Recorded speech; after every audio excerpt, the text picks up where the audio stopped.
और अब आप इन चिट्ठियों को देखिए, ये दो चिट्ठियां आपको हम दिखा रहे हैं और ये चिट्ठियां इस बात की गवाह हैं कि किस तरह से टॉप सीक्रेट के खुलासे पर आशीष पटेल भड़के हुए हैं। इन चिट्ठियों में बाकायदा हमसे बात करने वाले जो जिन जिम्मेदार अधिकारियों ने हमसे बात की, उनके पूर्व ओएसडी ने हमसे बात की, आरबी राज बहादुर सिंह हमसे बात की, गजेंद्र लोधी ने हमसे बात की, उनको नोटिस दी गई है। नोटिस में ये लिखा गया है, जो विभाग ने ये किया है, मैं तो इसको भ्रष्टाचार का ही नाम दूंगा कि ये जो भ्रष्टाचार हुआ है इसको क्यों उजागर किया जा रहा है। आरबी साहब, ये 15 दिसंबर वाली नोटिस है क्या? दोनों की नोटिस है। मतलब दोनों बार जब आपने हमसे बात की उसी का जिक्र है ना? हाँ, उसी का जिक्र है। और जब सर आपके माध्यम से इस बात को मीडिया में पहली बार लाया गया तो धीरे धीरे ये आपकी बात का जो चिंगारी आपने उठाया सर, उसको जब ये दावांग में परिवर्तित हो गया तो लोग सर घबरा गए। नमस्कार, मैं हूं अभिषेक उपाध्याय, आप देख रहे हैं टॉप सीक्रेट। टॉप सीक्रेट पर जो हमने योगी सरकार में कैबिनेट मंत्री आशीष पटेल को लेकर खुलासा किया था, उसने यूपी की राजनीति में भूचाल ला दिया है। आशीष पटेल पर आरक्षण के नियमों की अनदेखी करके सीधे लेक्चरर से एचओडी बनाने और रिश्वतखोरी के गंभीर आरोप, और ये आरोप खुद बीजेपी की अपनी एमएलए ने, जो अनियमितता की बात कर रहा हूं, वित्तीय अनियमितता 50 करोड़ प्रति महीने की, ये सब हमने दिखाया। और अब आप इन चिट्ठियों को देखिए, ये दो चिट्ठियां आपको हम दिखा रहे हैं और ये चिट्ठियां इस बात की गवाह हैं कि किस तरह से टॉप सीक्रेट के खुलासे पर आशीष पटेल भड़के हुए हैं। इन चिट्ठियों में बाकायदा हमसे बात करने वाले जो जिन जिम्मेदार अधिकारियों ने हमसे बात की, उनके पूर्व ओएसडी ने हमसे बात की, आरबी राज बहादुर सिंह हमसे बात की, गजेंद्र लोधी ने हमसे बात की, उनको नोटिस दी गई है। हमने बात की भोलेनाथ प्रसाद से, उनको भी नोटिस दी गई है। और इन चिट्ठियों को जारी करके ये कहा गया है कि टॉप सीक्रेट से आपने क्यों बात की, और 1 हफ्ते का टाइम दिया गया है। 1 हफ्ते में बताइए, नहीं तो एक्शन लेंगे। टॉप सीक्रेट की खबर से आशीष पटेल, जो योगी सरकार में कैबिनेट मंत्री हैं, इतनी बुरी तरह परेशान क्यों हो गए कि खबर चलने के 17 दिनों बाद नोटिस जारी की है। और हमारे साथ वो 3 के तीनों किरदार फिर मौजूद हैं जिनको नोटिस दी गई है। हमारे साथ आपको फ्रेम में दिख रहे हैं डॉक्टर राज बहादुर सिंह, जो आशीष पटेल के ओएसडी रह चुके हैं। हमारे साथ फ्रेम में हैं गजेंद्र सिंह लोधी, जो आशीष पटेल की ये जो मंत्रालय के तहत जो गवर्नमेंट पॉलिटेक्निक कॉलेज आते हैं, उसी कॉलेज में आज भी कार्यरत हैं। और साथ में ये जो अप्लाइड संघ है उसके अध्यक्ष हैं। हमारे साथ भोलेनाथ प्रसाद हैं, ये भी आज भी कार्यरत हैं उसी आशीष पटेल के मंत्रालय के तहत जो आता है पॉलिटेक्निक, और साथ में महामंत्री भी अप्लाइड संघ के। तीनों हमारे साथ हैं। सबसे पहले आरबी सिंह साहब, आप तो ओएसडी रहे हैं, आपका हमने इंटरव्यू किया था, आपको उस इंटरव्यू को लेकर के नोटिस दे दी गई है। क्या है नोटिस में, क्या आपसे नोटिस क्यों दी गई है, क्या लग रहा है आपको? आखिर जब कुछ गलत नहीं किया है तो ये नोटिस क्यों 17 दिनों के बाद? सर, ये जो नोटिस दी गई है, इसमें ये कहा जा रहा है कि आपने सरकारी आचरण नियमावली का उल्लंघन किया है। आपने बिना किसी अनुमति के जो है कि आप मीडिया में आकर बोले। इस संबंध में मेरा यही कहना है कि जब 14 अक्टूबर को 14 मई 2024 को मैंने माननीय मंत्री जी से कहा था कि चुनाव चल रहे हैं और विभाग में नियम विरुद्ध डीपीसी हो रही है, एआईएसटी पार्लियामेंट्री एक्ट है, ये डीपीसी पूरी तरह से हाई कोर्ट और सुप्रीम कोर्ट के नियमों के विरोध में है, इसको आप रोकिए कम से कम चुनाव तक। माननीय मंत्री जी उस समय चुनाव में व्यस्त थे और उन्होंने कहा, भाई ये डीपीसी मैं तो कर नहीं रहा हूं, एम देवराज साहब कर रहे हैं, मैं उनको रोकूंगा भी नहीं और ना उनको करने के लिए कहूंगा। इसके बाद मैंने 22 मई 2024 को एक पत्र लिखा जिसको मैंने माननीय मंत्री जी को संबोधित किया था, और उसकी कापियां अध्यक्ष एआईसीटी, प्रमुख सचिव राज्यपाल महोदया के प्रमुख सचिव को, माननीय मुख्यमंत्री जी को, माननीय चीफ सेक्रेटरी को, प्रमुख सचिव प्रावधानिक शिक्षा, प्रमुख सचिव न्याय, प्रमुख सचिव वित्त, प्रमुख सचिव कार्मिक को कॉपी किया था। चुनाव आचार संहिता प्रोसेस में है। ऐसी स्थिति में ये डीपीसी करना नियम सही है। बिल्कुल बिल्कुल। देखिए कृपया इसको रोका जाए। राज बहादुर जी, इसके बाद वो आपकी सारी चिट्ठियां हमने डीपीसी दिखाई 30 थी मई को होती है। आपकी चिट्ठियां हमने दिखाई थी, वो सारी चीजें हमने दिखाई हैं जो आप बता रहे हैं। मुझे ये समझाइए कि आपने टॉप सीक्रेट को इंटरव्यू दिया था, आपकी नोटिस में जिक्र है कि टॉप सीक्रेट से आपने बात की है।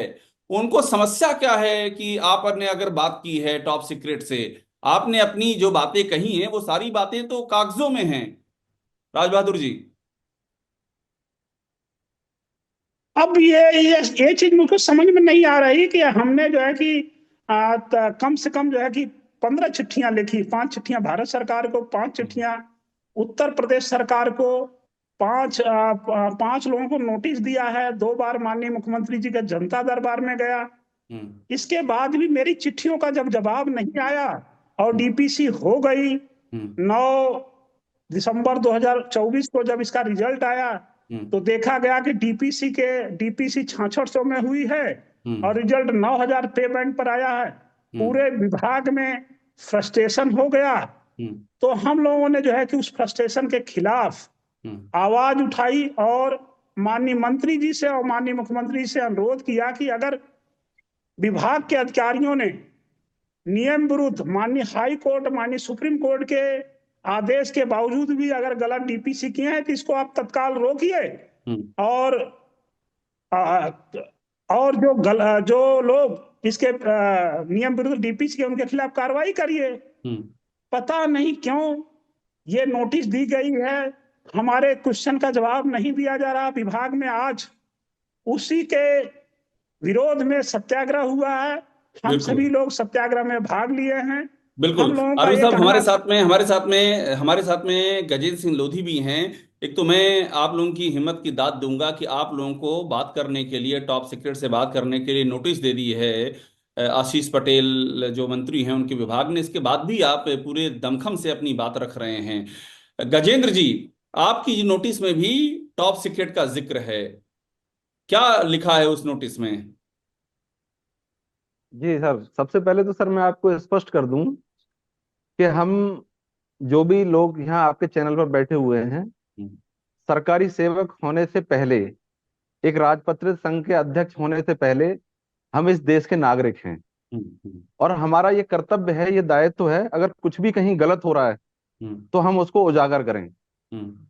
हुआ क्या कि बहुत सारी माननीय न्यायालय की प्रक्रियाओं के बाद उत्तर प्रदेश के यशस्वी मुख्यमंत्री जी ने उत्तर प्रदेश प्रावधानिक शिक्षा विभाग डिप्लोमा सेक्टर के अंदर एआईसीटी की सेवा शर्तें इसलिए लागू की थी, इसलिए वो विभाग में एआईसीटी की सेवा शर्तों को लाए थे कि विभाग में पढ़ने वाले लगभग 2 लाख छात्र छात्राओं को गुणवत्तापरक शिक्षा मिले, गुणवत्तापूर्ण शिक्षक यहाँ भर्ती हो सके।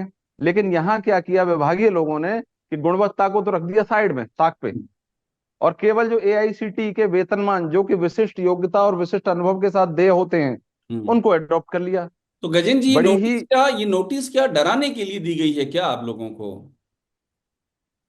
नोटिस में ये लिखा गया है कि हम लोगों ने मीडिया में जाके और इस तरह की ये जो विभाग ने ये किया है, मैं तो इसको भ्रष्टाचार का ही नाम दूंगा, कि ये जो भ्रष्टाचार हुआ है इसको क्यों उजागर किया जा रहा है, क्या क्यों आपके द्वारा सरकार की छवि धूमिल की जा रही है, क्यों विभाग की छवि धूमिल की जा रही है। मैं तो ये कहता हूं कि सर, सरकार की छवि या विभाग की छवि हमारे द्वारा धूमिल नहीं की जा रही, निदेशालय के अधिकारियों द्वारा धूमिल की जा रही है। जिन लोगों ने ये गलत प्रक्रिया की है उन लोगों द्वारा विभाग की छवि धूमिल की जा रही है, माननीय मुख्यमंत्री की छवि धूमिल की जा रही है। ये जो आपको नोटिस मिली है, आपने जो हमको इंटरव्यू दिया था, किस तारीख की बात कर रहे हैं उसमें? ये किस इंटरव्यू की बात कर रहे हैं? किस डेट की? ये सर सबसे हाँ, डेट मुझे सर याद नहीं है, लेकिन सबसे पहले जो इंटरव्यू दिया था जिसमें कुछ आरक्षण का मुद्दा था, उसकी बात ये इन लोगों ने जिक्र किया है। आरवी साहब, ये 15 दिसंबर वाली नोटिस है क्या राज बहादुर जी? 15 दिसंबर को जो इंटरव्यू दिया था वही नोटिस है? नहीं, 15 दिसंबर और 18 दिसंबर दोनों वाली नोटिस दोनों की है नोटिस है इसमें कि जब आपने हमसे बात की है, दोनों की नोटिस है। जब आपने हमसे बात की मेरे वाली ना। मेरे स्पष्टीकरण में भी संभवतः दोनों का हाँ, जिक्र किया गया है सर। दोनों का जिक्र है। मतलब दोनों बार जब आपने हमसे बात की उसी का जिक्र है ना? जी सर। हाँ, उसी का जिक्र है। जी। मुझे अब एक बात बताइए, भोलेनाथ प्रसाद भी हमारे साथ में हैं, अप्लाइड संघ के महामंत्री भी हैं। भोलेनाथ जी, लंबे समय से आप ये लड़ाई लड़ रहे हैं, ये कोई आजकल की बात नहीं है। और जी जब ये बात आप हर लेवल पर ले गए, सुनवाई नहीं हुई, तब जा करके आप मीडिया में आए। आप भी हमारे साथ उस इंटरव्यू में आप भी मौजूद थे। मुझे आप ये जी बताइए कि ये जो नोटिस जो दी जा रही है, मैं जो अभी गजेंद्र जी से पूछ रहा था, ये क्या है? क्या ये सोच क्या है कि आप बोले ना, आगे से कोई एक उदाहरण पेश कर दें, कि आगे से कोई इस तरह की चीजें हो तो कोई अपनी बात ना रखे? क्या मकसद लग रहा है आपको इसका, गजेंद्र जी, अरे भोलेनाथ जी जी? सर, मैं बताना चाहता हूँ सर आपको कि हम लोग लगातार सर पिछले 5 महीनों से लगातार इस कृत्य के लिए हर प्रधान पर गए हुए हैं सर। हम माननीय मुख्यमंत्री जी के यहाँ, महामहिम राज्यपाल के यहाँ, माननीय मंत्री जी के यहाँ, माननीय प्रमुख सचिव के यहाँ, मुख्य सचिव के यहाँ, हम लोग हर लेवल पर भी बात किए जाके सर। लेकिन किसी ने जब हमारी बात नहीं सुनी, तो हमारे देश में जो हमारे संविधान का चौथा स्तंभ हमारा मीडिया होता है, तो हम लोग अंत में संघ के माध्यम से मीडिया में जाने को मजबूर हुए हैं। क्योंकि पूरे प्रदेश के जितने भी हमारे लोग संघ के सदस्य हैं, उन सब ने कहा कि अगर हमारी बात कोई सुन नहीं रहा है, तो आप मीडिया में जाइए अपनी बात उठाने के लिए। और जब सर आपके माध्यम से इस बात को मीडिया में पहली बार लाया गया, तो धीरे धीरे ये आपकी बात का जो चिंगारी आपने उठाया सर, उसको जब ये दावाग्नि में परिवर्तित हो गया, तो लोग सर घबरा गए। और ये पूरी पूरी सर डर का खेल चल रहा है यहाँ पे, कि लोग डर जाएं, चुपचाप बैठ जाएं। मैं यहाँ कुछ ये भी कहना चाहता हूँ सर, कि जो विभाग में आज तक कभी नहीं हुआ सर, कि आज तक हमारे विभागीय निदेशक रहे, उन लोगों ने कभी भी इस प्रकार की प्रोन्नति के लिए कोई भी प्रस्ताव शासन में नहीं भेजा। लेकिन जो हमारे आज के निदेशक हैं, जिनके द्वारा हम लोग के खिलाफ में इस तरह से नोटिस जारी की गई है, उन्होंने अपने कुर्सी को 1 जनवरी 2024 को धारण करने के बाद में फरवरी 24 में इस तरह का प्रस्ताव बनवा के भेजा। तो इसमें सर जाहिर सी बात है कि हमारे निदेशालय के लोग पहले शामिल हैं। उनके प्रस्ताव के आधार पर ही शासन और माननीय मंत्री ने कार्रवाई इस पे की है। तो ये पूर्ण रूप से अनैतिक प्रक्रिया चल रही है सर लगातार। मुझे एक बात और और ये हम बताइए। लोग की बात। जी जी, जी, आप बात पूरी कीजिए, कुछ कह रहे थे आप, भोलेनाथ जी, बताइए। मैं ये कह रहा सर कि इसमें पूर्ण रूप से निदेशालय सर अपनी गलती को छुपाने के लिए, हम्म निदेशालय में कुछ कुछ तत्व ऐसे हैं जो सर रिटायर हो चुके हैं, और जो हम्म कार्यरत हैं, जो कि वर्षों से निदेशालय में जबे हुए हैं, हम्म उन लोगों ने इस चीज को आगे बढ़ाया है सर। और वो आज हमारी दबाव को, हमारी आवाज को दबाने के लिए ऐसा कृत्य करने को उतारू हुए हैं। ठीक है। मुझे एक बात और जी बताइए, राज बहादुर जी, आप उनके ओएसडी रहे हैं, 17 दिन बाद ये नोटिस दी गई है, और मुझे जानकारी ये है कि क्या आपका ट्रांसफर भी किया गया है? पनिशमेंट पोस्टिंग जिसे कहते हैं, वो हुआ है क्या, राज बहादुर जी? देखिए सर, मैं मंत्री जी के यहाँ से जब रिलीव हुआ था 26 जून को, तो 27 जून को आकर डायरेक्टरेट में ज्वाइन किया था। डायरेक्टरेट के स्थापना विभाग का मॉनिटरिंग हमको दी गई थी, और 2 संस्थाओं, राजकीय पॉलिटेक्निक नारायणी बांदा, राजकीय पॉलिटेक्निक बांदा के प्रधानाचार्य का अतिरिक्त चार्ज दिया गया था। इसी बीच में मुझको जो है कि पूरे प्रदेश में लैबों की स्थापना का भी कार्य दिया गया था। कल अचानक रात को मेरा ट्रांसफर जो है कि नारायणी बांदा से जो अतिरिक्त चार्ज था उसको हटाकर मुझको जो है कि रामपुर में भेज दिया गया है। देखिए, सरकारी सेवा में हम हैं। सरकार मेरी सेवाओं को कहीं भी उपयोग करती है, करना चाहती, तो मुझे उसमें कोई दिक्कत नहीं है। लेकिन अचानक जब मैं 2 संस्थाएं देख रहा था नारायणी बांदा, तो उन संस्थाओं का चार्ज हटाकर अचानक जो है कि रामपुर भेज दिया गया है। अब उसके बारे में मुझे कुछ नहीं कहना है, लेकिन ये कहीं ना कहीं ये लगता है कि ये मुझे जो है कि परेशान करने की कोशिश है। लेकिन उससे कोई फर्क नहीं पड़ता, चूंकि सरकारी सेवा में है, तो हमको कहीं भी रखिए भाई। आप हमको हमारी कानपुर में जहां थे, उपयोगिता है कानपुर उसमें से मेरा कोई आपको वो नहीं। कानपुर से रामपुर ट्रांसफर किया गया है आपको, राज बहादुर जी? नहीं, मैं 27 जून को जब निदेशालय में ज्वाइन किया, तो मेरी हम्म पोस्टिंग हो नहीं पाई। 30 जून तक मेरी पोस्टिंग हो जानी चाहिए थी, मेरी हम्म पोस्टिंग नहीं हुई, तो मुझे निदेशालय में ही हम्म स्थापना संबंधित कार्य दिया गया। साथ ही साथ राजकीय पॉलिटेक्निक नारायणी बांदा और राजकीय पॉलिटेक्निक बांदा के प्रधानाचार्य का अतिरिक्त चार्ज दिया गया था। हम्म कल रात को अचानक मुझको जो है कि राजकीय पॉलिटेक्निक बांदा और राजकीय पॉलिटेक्निक नरैनी बांदा का अतिरिक्त चार्ज हटाकर रामपुर में एक चमरुआ पॉलिटेक्निक है, उसमें जो है कि हमको भेज दिया गया जी। योगदान आख्या देखने गजेंद्र को जी, कहा एक बात गया है। बताइए, ये सब उस दिन हो रहा है जिस दिन खुद आपके मंत्री बाकायदा प्रेस कॉन्फ्रेंस कर रहे हैं और उसमें वो नाम ले रहे हैं शिशिर सिंह का, सूचना निदेशक जो हैं योगी सरकार में उनका नाम ले रहे हैं, वो एसटीएफ का नाम ले रहे हैं कि एसटीएफ मेरी जान के पीछे पड़ी है। तो उनकी जान के पीछे एसटीएफ पड़ी, उनका कहना है। उनके खिलाफ साजिश शिशिर सिंह कर रहे हैं सूचना निदेशक की, उनका कहना है। तो आप पर एक्शन क्यों ले रहे हैं? उन पर एक्शन लें जो उनके खिलाफ साजिश कर रहा है उनके मुताबिक, आप पर एक्शन क्यों ले रहे हैं? समझ में नहीं आ रही बात मुझे। देखिए सर, अपनी जो कमियां हैं उनको छुपाने का प्रयास किया जा रहा है। सूचना निदेशक हों या फिर एसटीएफ हों, उनके तो बहाने लगाए जा रहे हैं। उनके उनके उनकी आड़ में अपने आप को छुपाया जा रहा है, अपनी गलतियों को छुपाया जा रहा है, अपने भ्रष्टाचार को छुपाया जा रहा है। जब जब आपने नियम विरुद्ध प्रोन्नति की है और बार बार ये कहा जा रहा है कि ये हमारी जो है प्रोन्नति की गई है, इसमें इतने लोग जो हैं एससी के हैं, ओबीसी के हैं, आरक्षण की लिस्ट दिखाई जा रही है। अरे आप ऐसे भी लिस्ट दिखाइए कि जिसमें कितने लोग एआईसीटी की अहर्ता रखते हैं, कितने नहीं रखते। और शायद में आपको भी सर संज्ञान में होगा कि प्रोन्नति में आरक्षण की व्यवस्था सन 2007 से खत्म कर दी गई है। तो ऐसी लिस्ट जो है पूर्णतः अतार्किक है, उनको क्यों दिखाया जा रहा है अनावश्यक रूप से? और सबसे बड़ी बात तो ये है कि सर आज एक निदेशक महोदय ने बहुत बड़ा जो है बहुत बड़ी गलती की है, इसको गलती कहूंगा मैं, कि वो विभाग में विषय के आधार पर लोगों में विभेद कर रहे हैं। आज जबकि हम ये कस्में खाते हैं कि जातिवाद, धर्मवाद, क्षेत्रवाद मिटाएंगे, और एक छोटी सी चीज जो कि विषय के आधार पर वो विभेद कर रहे हैं। आज उन्होंने विभाग के जितने भी प्रधानाचार्य हैं, हमारा आज धरना नहीं कह सकते उसे, बल्कि हम कह रहे हैं कि दैनिक कार्य करते हुए संस्थाओं में अपना एक सांकेतिक विरोध प्रदर्शन प्रारंभ किया था। और उस विरोध प्रदर्शन को लेकर उन्होंने विभाग के जितने भी प्रधानाचार्य हैं पॉलिटेक्निकों के, उनको फोन कर करके कहा है कि वो सब लोग काली पट्टी तो बांधें, लेकिन वो बाहर उन तस्वीरों को मीडिया में ना भेजें। तो ये लगातार हर एक जो इसमें कृत्य में लिप्त है उनके द्वारा अपनी कमियों को छुपाने का प्रयास किया जा भोलेनाथ रहा जी, है। ये और मीडिया से क्यों? भोलेनाथ जी, मैं तो कह रहा हूँ हाँ बताइए मैं तो कह रहा हूँ कि अगर अगर कोई जितने भी लोग इस डीपीसी की प्रक्रिया को नियम संगत बता रहे हैं, हाँ वो हमारे साथ डिबेट पर बैठे, और हम ये सिद्ध करेंगे कि क्यों ये 1000% ये नियम विरुद्ध प्रक्रिया है। ठीक है। भोलेनाथ जी, ये मीडिया पर बार बार क्यों इस तरह से? मीडिया में मत जाइए, मीडिया से बातें मत करिए। ये क्या है जिसकी जिसकी पर्देदारी है? ये क्या ऐसा है जिसे छिपाया जा रहा है कि भाई मीडिया से बात मत कीजिए वरना तूफान आ जाएगा?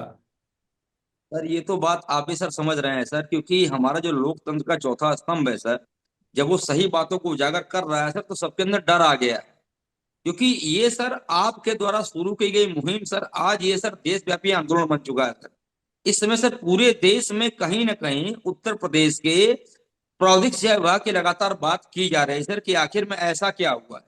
और बताऊं सर, मैं आपको एक बात और बताऊं कि जो 177 की सूची जारी की गई है सर, वो लगातार यूट्यूब के लिंक पे आकर के, फेसबुक के लिंक कर आकर के वो खाली ये बात कह रहे हैं कि माननीय मंत्री ने बहुत सही काम किया क्योंकि उनकी डीपीसी हो गई।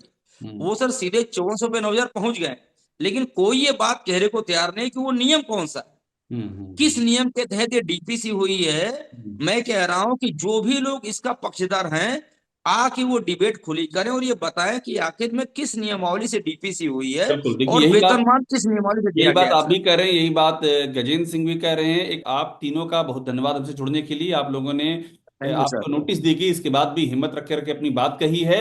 और ये लड़ाई आप लोग लगातार कह रहे हैं कि इंसाफ की लड़ाई है। ये मामला जांच के दायरे में है, इसकी उम्मीद की जानी चाहिए। इस मामले में निष्पक्ष जांच होगी और इंसाफ जरूर मिलेगा। बहुत धन्यवाद हमसे बात करने के लिए।